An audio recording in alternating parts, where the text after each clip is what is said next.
Welcome to Your Intended Message, the perfect place for leaders and promising professionals who want to convey the intended message for greater success. Every week we interview experts who can help you communicate more effectively, whether that's one-to-one, one-to-few, or one-to-many. And perhaps the most important conversation, one-to-self. I'm your host, George Torok. Welcome to Your Intended Message. My guest today is John Arms. Here's 3 facts that I believe you should know about John. 1, he is the co-founder and author of Voyager University, a learning community for people transitioning to an independent career. John writes, speaks, and advocates for the professional gig economy, which is fast becoming our new normal for work. And 3, John is an independent professional serving as a fractional CMO to small and mid-sized businesses. John Arms, welcome to Your Intended Message. Thank you. Thank you, George. I'm very delighted to be here. And might I say, you've got a great radio voice. I did radio for decades, and your voice is like, I need to get a commercial going because your voice is very radio-centric. Thank you. It's great to hear that. People say that every once in a while, and I'm still surprised, but because we hear our own voice. Yeah, well, totally. They tell me I have a face for radio. I don't know how to take that. Well, we all have a good face for radio. Some of them just better than others, I suppose. John, I've been hearing this phrase called fractional work, fractional workers, fractional economy. What's that all about, and what does it mean to business? Sure. Yeah, you have been hearing a lot about it, haven't you? It shows up in Forbes and Wall Street Journal about every 5 seconds, it seems. There's a lot of reasons you're hearing so much about the fractional economy and fractional work. And I'll try to boil it down into some simple things for your listeners so you can really kind of get your arms around it.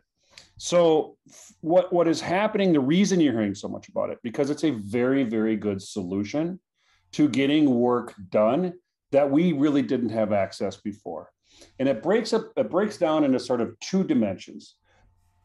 The economy, let's talk about it from the simple economic side of things, supply and demand, just those basics, right? Well, on the supply side, that would be the worker. There's a lot of attraction to putting yourself into fractional work, because if you've lost your job and you're struggling to find a new job because the dynamics are so crazy right now, it's really wise and helpful to put yourself out in 2 or 3 or even 5 gigs or fractional roles, because it's money, which is great. You can do it. There's support systems like ours to help you do it. And it feels really great because you're no longer in traffic or in a commute or in a toxic work environment. You are your own boss. So it tends to be really loved by the supply side of that equation for more reasons than that. But those are some very, very basic ones. Another side of that is the demand side. Why are businesses hiring fractional? Why are they seeking it? Simple economics again. It's a lot cheaper to have a fractional leader in any role than it is to have a full-timer by more than half. So if you're paying $200,000 for a COO and you've lost that COO, or you don't have the CEO is doing the COO work, but the business doesn't have the cash to hire a full-timer, those fractionals are very, very attractive. And they can get those things that need to get done and get that leadership in, leading and moving the business forward. So the supply and demand of it is very, very simple. It's interesting because it's kind of a shock to the system. We're not used to it. We're not used to it at all. And we're used to full-time people in full-time places doing full-time things. And that's been the norm for about 75 years in the US economy. And that norm, obviously, with the pandemic and everything that's happened in the last 2 years, has been completely shattered and sort of broken down to the ground to be rebuilt. And John, I suppose people of our generation, Mhm. um, the boomers, let's the boomers, we grew up and we were trained. You go to school, get a good education, so you get a good job. A good company hires you. You have a job for life, and you retire at 65, and you're done. Mhm. That doesn't kind of sit well anymore. It really doesn't, and there's a lot of logic to why that doesn't sit well.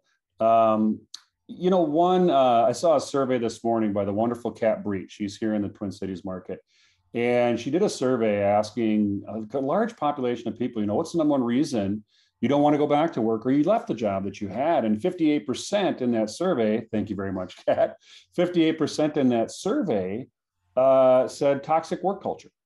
So if over half of our businesses, people are actively reporting toxic work culture, and however they define that, a nasty coworker, a nasty boss, unreal expectations, toxicity is not just defined as one thing. It comes through in a lot of ways. So it's that is a big driver as to why we're not kind of dying to go back to the way we did things before.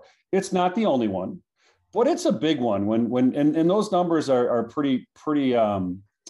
They repeat in other surveys and other studies that reality. So if we have a culture that is year over year pretty toxic to people, and in the last 2 years, we've had a real awakening to our own mortality, to what matters in life, to how we want to spend our days, to the importance of things in our life. And I think healthily so, a reshuffling of priorities. Work should never be more important than your family. It should never be more important than your health. For decades, it's come second: health, family, just personal time. It's come second to work. It's not a sustainable model, and so that's a big driver and a big reason I think we're really reluctant to go back to full-time work and look for a different way. So I'm wondering, does fractional work fix the toxic workplace, or does it simply give people more choices? It does a little bit of both, which is that's a great question. I'll start with the fixing of the toxic workplace. There's great leaders, Simon Sinek, and there's people way smarter than me, which isn't hard to do. That bike is probably smarter than me, but people smarter than me study this on work culture and leadership, and they pick it apart, and it has been picked apart for decades. But it's evergreen. It never seems to go away.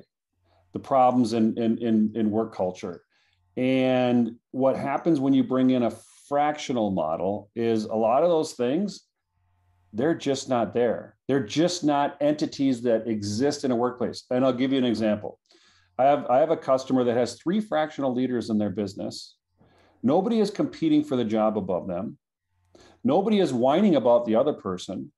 Nobody's complaining about the other person. Everybody's kind of a grown-up and wants to get the work done and advance the business. The focus is the right place. As my business partner, Jason Voyageur, often says, the emphasis is on the correct syllable with fractional roles. And I love that. It really is true. So a lot of it is just sort of avoiding those things like that toxicity stuff. It's just not present when you have not even a large fractional workforce, just even some. It just takes away some of those dynamics that have fostered that. I think there was a second part of your question, which was that one was, does it fix? So does it fix it by avoiding it? And does it replace the replacement part of fractional roles is interesting because what tends to happen is people come in with their gray hair like me, or not gray hair, but with their seasoning, right? Their experience. And they start leaning into the problems of the business, depending on what they're bringing in for. And they're really, really focused on outcome and business growth and advancement, far less so on position in company or even a raise, because you've already negotiated your rate. It's done. You're not working for a raise anymore. There might be an equity discussion later, but it's just sort of changed the dynamic, and I think in a very healthy way. And I'm thinking, and again, back to the way that I was brought up was that when you have a job, a good job, you have security. Mm-hmm. But But the reality is, and as someone who has discovered painfully that security doesn't last, that Yeah. there is a moment when someone's going to call you in the room and say you're fired. Yeah, absolutely. It's an interesting dichotomy, isn't it? The idea of security, you're going to go work for a business for decades and they're going to take care of you. And I think by and large, most people call that growing in place. And what has happened over the last 20 years is you're going to spend a lot of time there. They might even pay for your MBA and do that sort of thing. But if and when, not really if, when the business goes south or makes a change, gets acquired or something like that, it's not a surprise, right? We know what happens in the economy. Acquisitions happen, and thus people look for efficiencies and cut workforce. Models are stressed. There's less sales and less demand for products, and thus people cut workforce. It's as predictable as the sun, but yet we seem to be surprised when it happens to us, which is this really weird. It doesn't really make a lot of sense when you think about it. And I'll give an example. Most people in the professional world have somebody that kind of watches their money for them. And that financial advisor, if they're worth their salt, would never say, put all your eggs in one basket. They would never do that. They would never say, just invest in this one thing, get in Bitcoin and get everything in Bitcoin and forget about other things. Diversify is the lesson for health when it comes to a balanced financial portfolio. Diversity of clientele is the lesson for a balance of health in your career portfolio. It's perfect logic, right?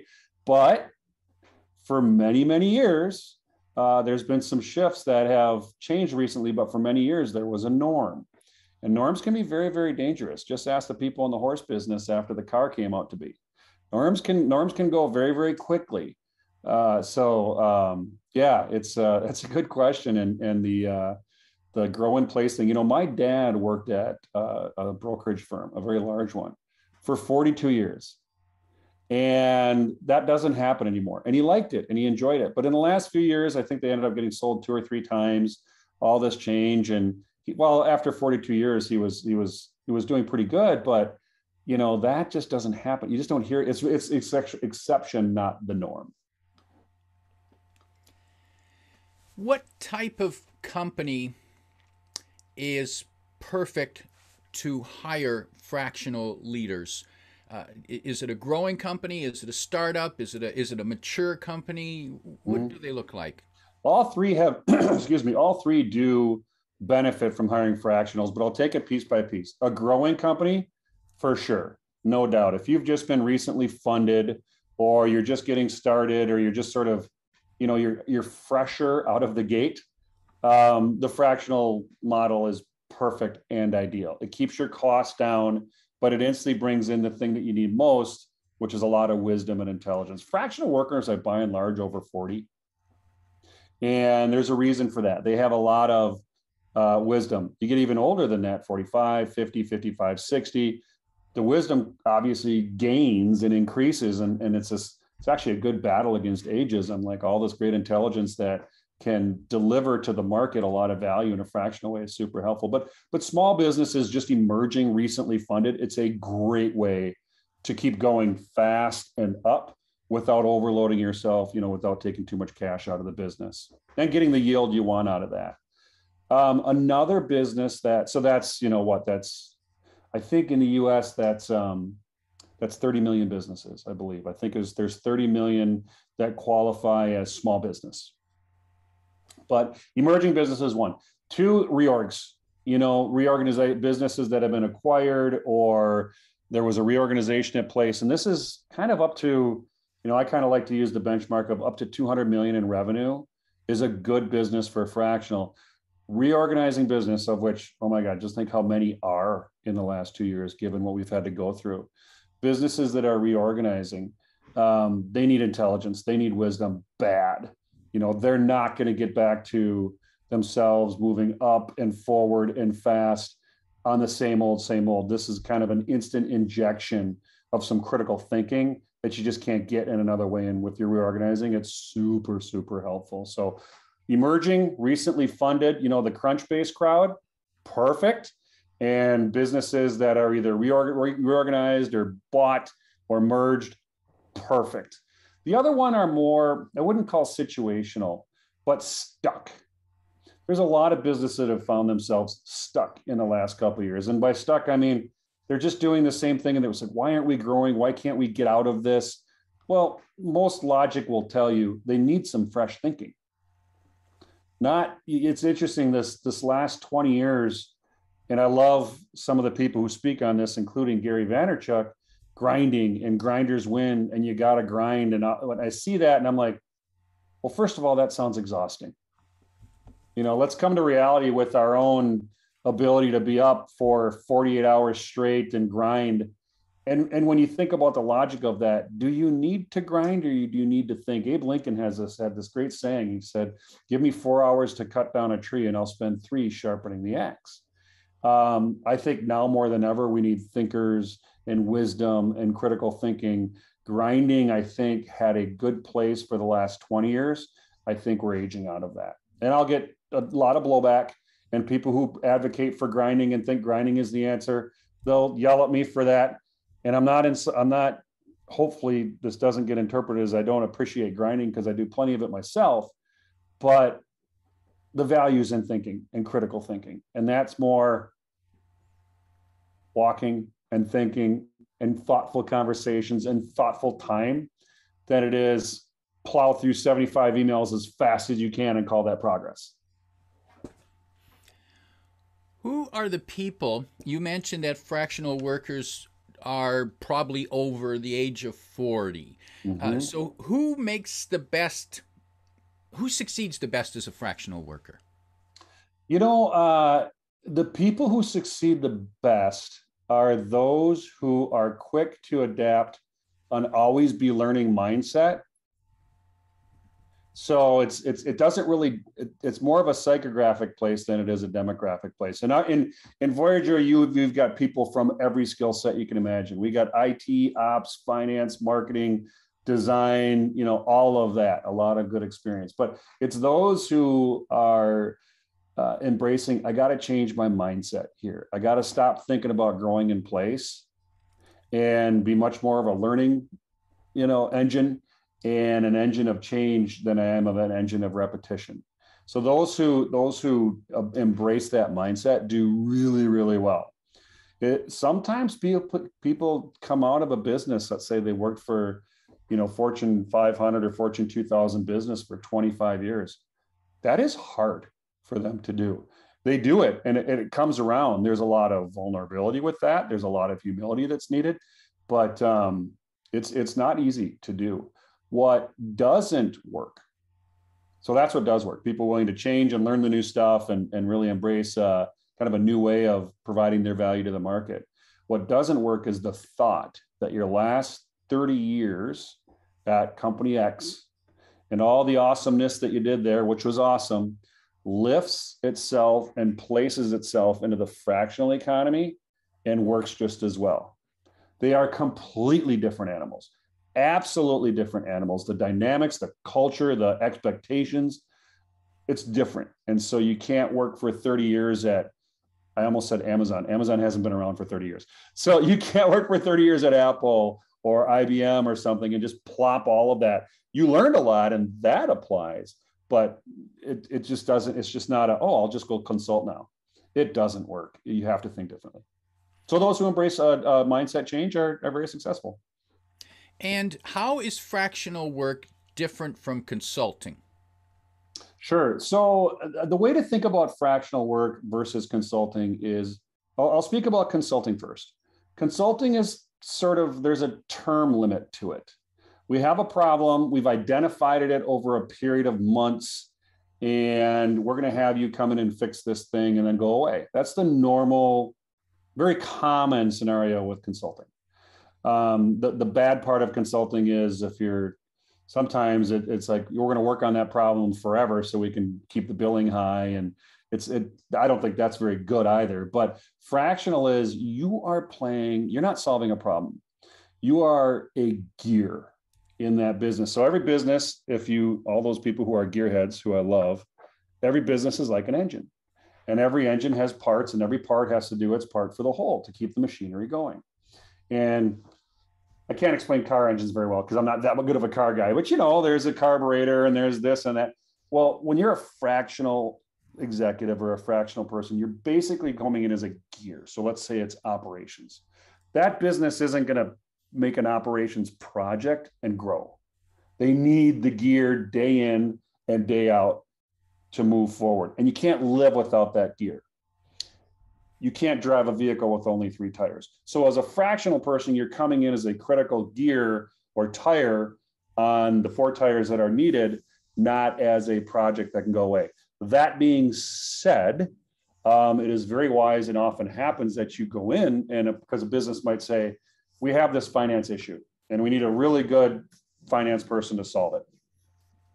And so you're a fractional finance person. So you go in and solve that problem. And the really good ones will say, yeah, we found 5 more.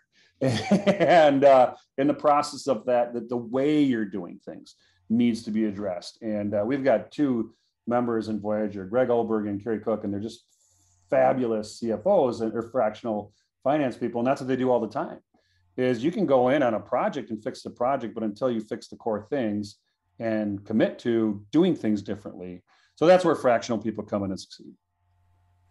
Now, I suppose one of the benefits of bringing people, fractional leaders within the organization, and assuming that those fractional leaders also have other clients, that they bring ideas from their clients. Because the danger is when you work for an organization and that's all you live and breathe every day, you get your vision gets blocked. You can't see anything outside your company or even your industry. You see the world from that office door. Yeah. And that's very dangerous. That has killed a lot of businesses. And you're right. It's exactly what happens. In my email signature, I have 4 things your value is in, and one of them is your value is in your objectivity. Your ability to have an outside view is massively valued. And when you're a fractional executive, you're applying it every single day. There used to be this when people were looking to hire in the sort of the normal resume, where did you work? Where did you get your degrees? How many years in my industry do you have of experience in healthcare or finance or retail or whatever it is? And you're right.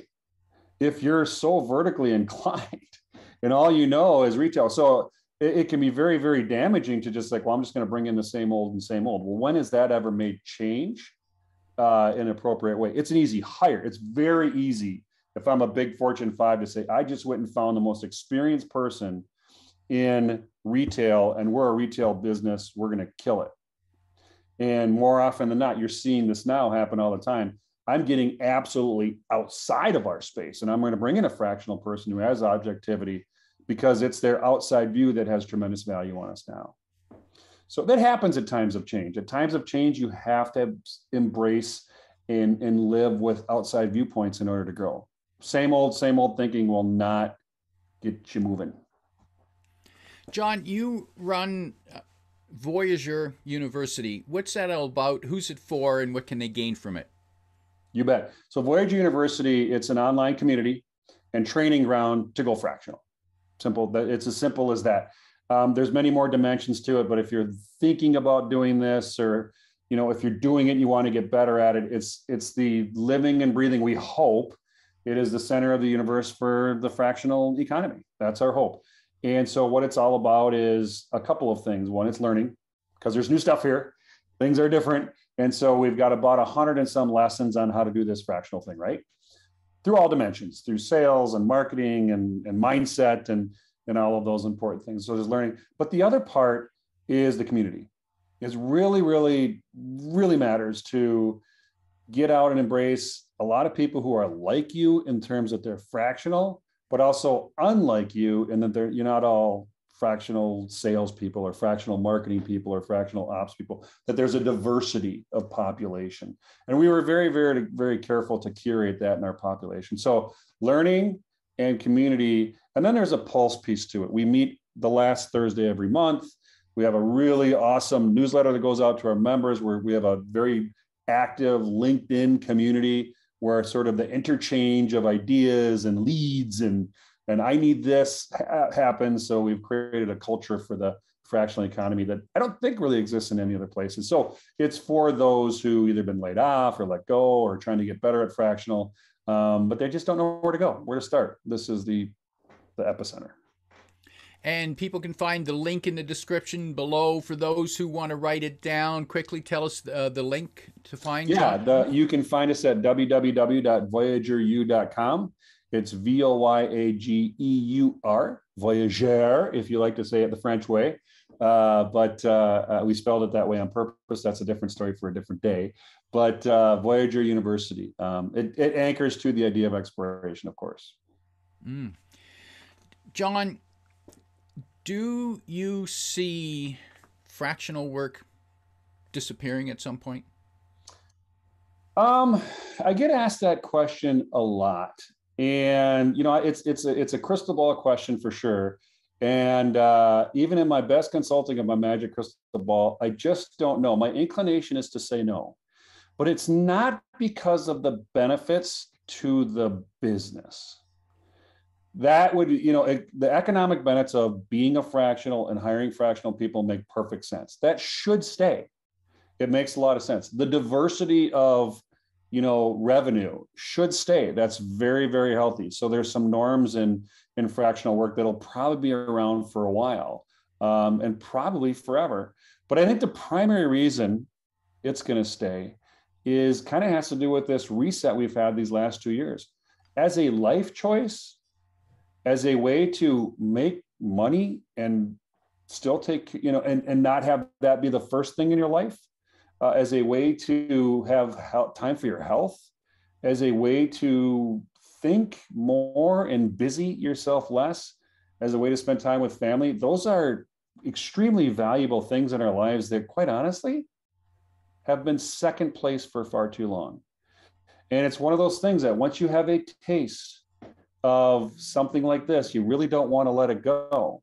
And we're seeing it now. It was interesting, about a year ago, there was, I can't remember which company it was, but it was a large financial firm in Wall Street. And they said, get your asses back in the office. It's time. If you want to make New York money, work in a New York office or something like that. And that, it was the thinking at the time, but I think what they didn't see was, no, my family matters. My husband or my wife or my spouse or my partner matter more than grinding sun up to sundown and opening the laptop at 9. So this reset, which I think has been a long time in coming, we put a value on something other than work, or at least it reorganizes in the priority. That's going to be hard to let go. I hope it doesn't, because it's two things happen when people bring in fractional. One, the fractional person gets a good way to earn a living, and the business benefits from that. But those people who are full-time in a business, they benefit greatly too.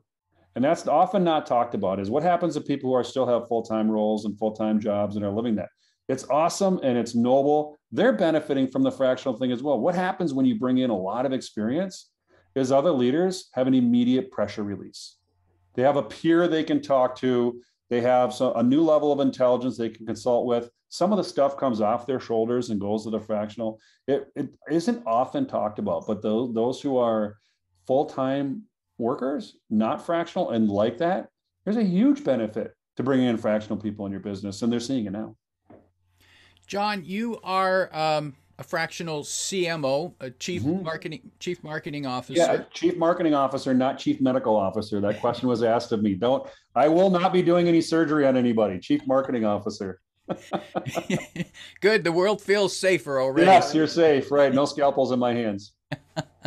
John, when you first entered the fractional work as a fractional worker, what were your biggest challenges that you had to overcome? There was quite a few, but most of it was mindset. I had to learn. I chose, when I first entered it, I at least had enough vision to say, I don't want to do the same old, work the way we've all been working for 50 years. I see a different path. And I had a business, and we had a lot of employees, and I went through all of that, and I thought, I think there's a better way for sort of the supply and demand of talent to happen than what is the norm in the American workforce. So some of the things I had to overcome was just how I thought about how a day broke down, how you deal with customers, how you just the whole way in which you deploy yourself in smaller pieces. I had to think about that, and that was a lot of mindset shift. So that was one of them. The easier parts were sort of the structure, and none of it is easy. But one of the challenges was I had to create structure. There was not, before we created Voyager, my business partner Jason and I, we just couldn't find the roadmap, the path, the guide, all of that to do this. And so we went through the crucible and figured it out ourselves and said, let's open the door behind us and create tools for others to do this as well. So we had a lot of challenges, and I had a lot of challenges to overcome in order to become a successful fractional CMO.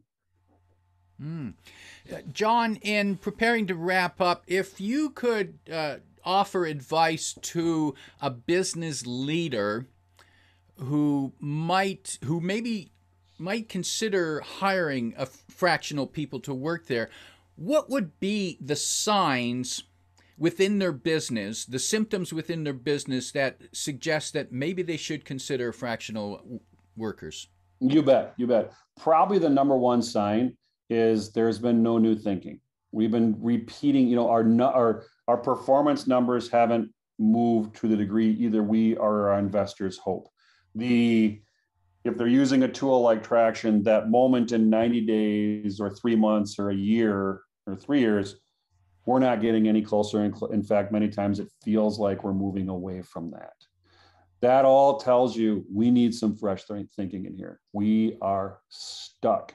And that's a hard thing for businesses to do. It's a very vulnerable place. You're there, you're a leader, you built this business, or you've been brought in to really help it grow, and you're stuck. That's when you need fresh thinking. And fractional are great for that because it's low cost, massive amount of wisdom injected very quickly. And obviously that helps you move towards those things that you wrote down on a piece of paper sometimes, said, we have to get to that distant spot and we're not getting there. So we need something new in here. So that's a very large indicator to bring in fractional, whatever it is, ops, IT, finance. A lot of people think you're bringing in a very disciplined, when they think about fractional, you're bringing in somebody who's got like the specific discipline, like me, I'm marketing. Like John's going to come in, my secret power is storytelling, and I know marketing. And that's true. But there's others who are going to come in who have that same superpower, but it's in finance or if it's in IT. What comes with that is there 10, 15, 20, 30 years of failures and successes and network and intelligence. Yeah, the discipline you're bringing in is one thing, but the other half of what that business experience those people have, massively valuable to every business. And that, to your point earlier, if you've been in place for too long, you just don't have those in your arsenal. If you've been working at the same company for 30 years, there's a lot of things that you do not have that are extremely valuable right now. Outside viewpoint, outside intelligence, outside people being some of the few. My guest today is John Arms, reminding you that your business is like a machine, and perhaps it's time for you to inspect and polish some of the gears. If you like what you heard, remember to like, comment, and share this podcast. Come back every week for more practical insights to help you convey your intended message. I'm your host, George Torok.